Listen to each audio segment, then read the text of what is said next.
verdade, hoje é um dia em que a gente tem mais uma notícia importante, que é a prisão do prefeito do Rio de Janeiro, Marcelo Crivella, a 9 dias do fim do seu mandato. Então eu queria te perguntar, antes de mais nada, como é que você viu esta prisão, se você considera algo saudável para a democracia brasileira, perigoso, como você vê a figura do Marcelo Crivella? Não, acho que a prisão dele tem um conteúdo político, né? Evidentemente que esse conteúdo está oculto, aí aparece aí o problema da corrupção, lavagem de dinheiro, etc. e tal. Eu acho que de um ponto de vista mais geral, isso significa uma represália, né, contra os bolsonaristas, os adversários do bloco dominante aí, que está preparando, evidentemente, o terreno para as eleições de 2022, que dominam já completamente o panorama político nacional, né? Do ponto de vista imediato, eu acho que eles quiseram resolver o problema de apressar aí a transição, né? Não sei direito por quê, mas é uma coisa que acontece frequentemente, né?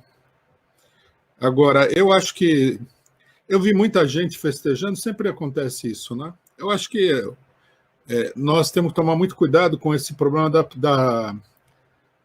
do judiciário e das prisões, porque nós já vimos como é que esse filme funciona quando a burguesia se junta contra a esquerda, né? Então, nós não temos nada a ganhar com isso daí, não é a maneira de combater o bolsonarismo também, e também não é que é uma esquerda que está combatendo essa extrema-direita ou essa direita religiosa, é a própria direita que está combatendo pelos seus próprios motivos, né?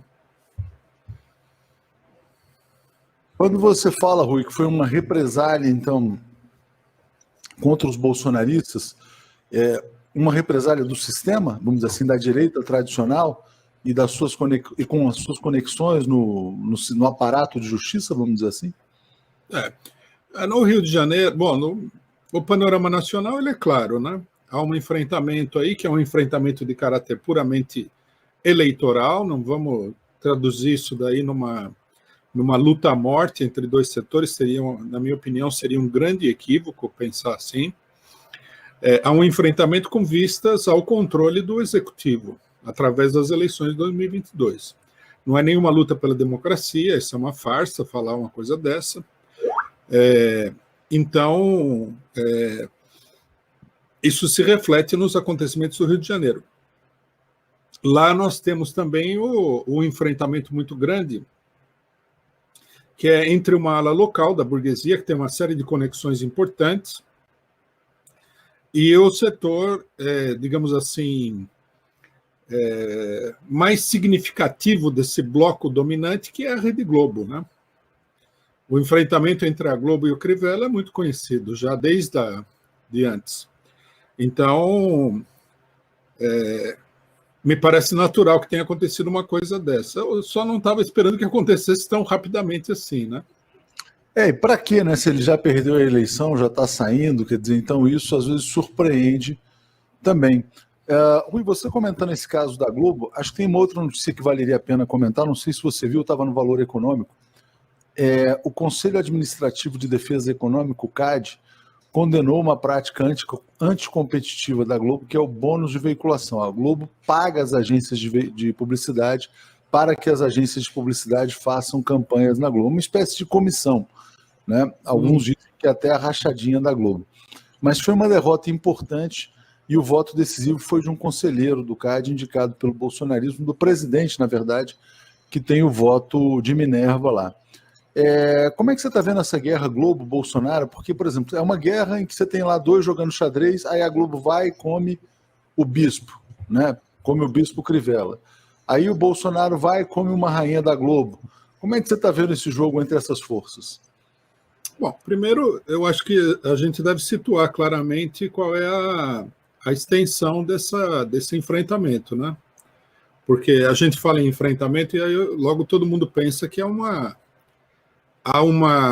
luta de vida ou morte aí, mas não é assim, de forma nenhuma, né? A Globo ajudou a eleger o Bolsonaro. O problema é que, logicamente, quando você coloca no poder, né, um governo que não obedece assim de uma maneira integral a sua orientação, as suas necessidades políticas e econômicas, os atritos se multiplicam, né? Eu acho que esse atrito ele tem essa natureza. Para a Globo, para o bloco dominante, o Bolsonaro é um tapa-buraco, né? É um curativo numa ferida que eles pretendem remover e depois colocar a casa em ordem, né? Já o Bolsonaro não vê isso dessa maneira, ele quer permanecer, ele quer crescer, ele quer, como é que se diz? Ele quer se fortalecer dentro do regime político. Eu acho que ele tem uma ampla margem de manobra para se fortalecer, porque o regime político está em crise, e essa crise ela estimula, né, as tentativas de modificar o padrão dominante, né? Quem controla o quê, quem que é o dono do quê, né? Quem que, por exemplo, a Globo vai dominar totalmente a comunicação brasileira e uma empresa como a Record, por exemplo, que está tentando abrir caminho, quer dizer, tem todo esse jogo, que é um jogo de grandes proporções, né? Que eles estão jogando aí, que é uma luta pelo poder. Mas não vamos pensar... É uma disputa concorrencial empresarial que passa pela política, né? Exatamente. O Luiz Preza te pergunta assim: prendem depois que já fizeram as perdas e estão saindo. Será o mesmo com o Bolsonaro? Porque você falou assim, olha, que é uma represália do bloco dominante contra os bolsonaristas. Será que a gente pode esperar em 2021, Rui, algumas represálias contra o próprio clã Bolsonaro também, esse jogo ficando ainda mais pesado, entrando já no terreno das previsões? Será que o Bolsonaro não deveria botar suas barbas de molho também diante do que aconteceu no dia de hoje com o Crivella? Eu acho que sim, que é possível que a coisa vá... Eles vão apertando aí o torniquete em torno do Bolsonaro. Eu acho que não é uma coisa... É uma coisa bem natural, né? A única coisa que a gente tem que lembrar é que, né, o Bolsonaro tem um poder de resposta também. Ele é presidente da República, né? Ele controla a Polícia Federal, ele tem instrumentos que pode ser que ele não consiga usar de uma forma duradoura, mas ele pode ocasionar também um desastre aí para os adversários, né? Essa notícia que você citou, que impugnaram aí uma prática, né, comercial que seria ilegal da Globo, logicamente que não há nenhuma preocupação com a ilegalidade, o próprio voto do bolsonarista mostra, né? É uma pressão econômica sobre a Globo. Então, quer dizer, eles podem atacar o Bolsonaro, mas eles vão também ter uma represália. Então, isso limita um pouco o tamanho da briga, né? O que é interessante é que o Bolsonaro, Rui, isso nem estava previsto na nossa pauta, eu comecei pelo Crivella, mas o Bolsonaro ele não busca a conciliação, né? Ele vai à guerra mesmo, é uma coisa interessante em relação a essa facção da direita. E eu queria pegar o comentário do Mário Ferreira, está dizendo, entre aspas, bispo Crivella, porque todo mundo sabe que não é bispo, né? É a Igreja Universal do Reino da Grana, como diz o Constantini, e o, entre aspas, pastor Everaldo, que a gente sabe também que não tem nada a ver com pastor, já estão em cana. Quando é que vão pegar o falso Messias e o resto da família? O que está correto aqui é o família de mafioso. Mas é interessante, né? A gente até se esquece desse pastor Everaldo, que era ligado ao Witzel. Tem uma guerra aí nesse clã religioso, miliciano, pegando fogo, e acho que não está merecendo a devida cobertura, talvez. Queria que você falasse um pouco sobre isso, sobre também esse comportamento do Bolsonaro de não buscar conciliação, de ir para cima, de ir para a guerra, às vezes até de uma maneira meio inconsequente, talvez. Olha, a primeira coisa que acho importante chamar a atenção é que essas coisas sempre estiveram aí. Isso aí não nasceu ontem, né? As milícias estão dominando o Rio de Janeiro aí já há décadas, já não é de hoje. O crescimento de maneira totalmente irregular dessas igrejas evangélicas é uma coisa de longuíssimo prazo que vem acontecendo. Quer dizer, foi feito sob a complacência do poder público, né? Ninguém se lembrou de atacar o Bolsonaro, a família do Bolsonaro. O Bolsonaro, o Bolsonaro e família, como todo mundo sabe, são parte do baixo clero político nacional. E o baixo clero é conhecidíssimo pelo seu caráter fisiológico, né? Nunca ninguém se preocupou em atacá-lo antes, né? Deixaram que ele crescesse.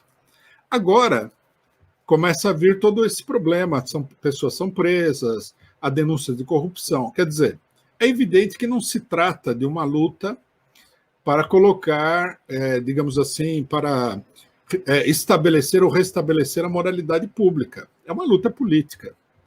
É uma luta política onde eles usam, né, as debilidades do adversário. Deixaram que o Bolsonaro fizesse aí a rachadinha a vida toda, ninguém nunca falou nada. Mas agora que ele está incomodando setores políticos, eles levantam o problema da rachadinha. É uma arma política, é um funcionamento, inclusive, eu diria, orgânico, natural da política burguesa, né?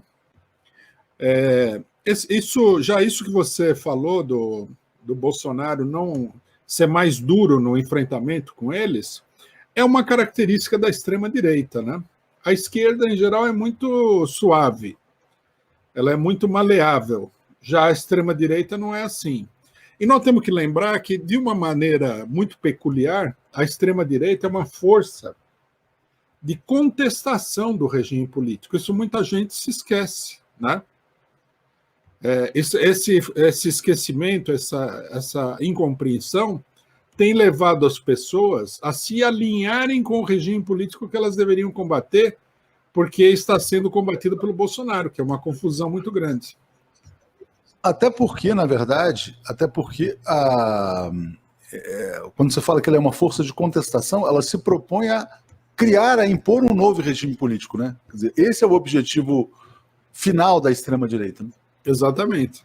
Quer dizer, ela não é uma força completamente submissa, né, ao regime político.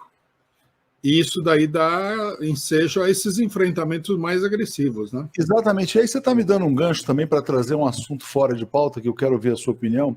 Antes eu vou ler um comentário do Carlos Santos dizendo assim: Bolsonaro não vai bancar o republicano que nem as polianas do PT. Se for ameaçado, vai reagir e forçar um acordo mais vantajoso para ele. Ou seja, ele leva a situação ao limite. E já que, vamos dizer assim, as pessoas às vezes se enganam, ou se iludem, ou fingem que se iludem com a extrema-direita, eu queria te perguntar sobre o Fernando Gabeira, se você tem alguma opinião sobre o Gabeira, porque o Gabeira disse ontem que ele subestimou o risco Bolsonaro, né? E aí muita gente estava comentando, mas será que um cara como o Gabeira, com tanta vivência, jornalista, que viveu o que viveu, tem o direito de subestimar, ou ele finge que subestimou, né? É possível alguém, na verdade, não entender o que era o risco Bolsonaro, no caso específico do Gabeira? Eu acho que isso daí é pura hipocrisia, né? Pura hipocrisia. Eu acho que não só essa declaração é uma declaração hipócrita, como todos os arrependidos do bolsonarismo são hipócritas, né? E os principais, que já não são nem apenas hipócritas, mas abertamente cínicos, são aqueles que agora estão se erguendo aí como os defensores da luta contra o bolsonarismo, tipo o Rodrigo Maia, né? O Rodrigo Maia está sendo eleito pela esquerda, nós vamos falar disso aí, né? O herói da luta contra o bolsonarismo. Esse é de um cinismo inacreditável isso.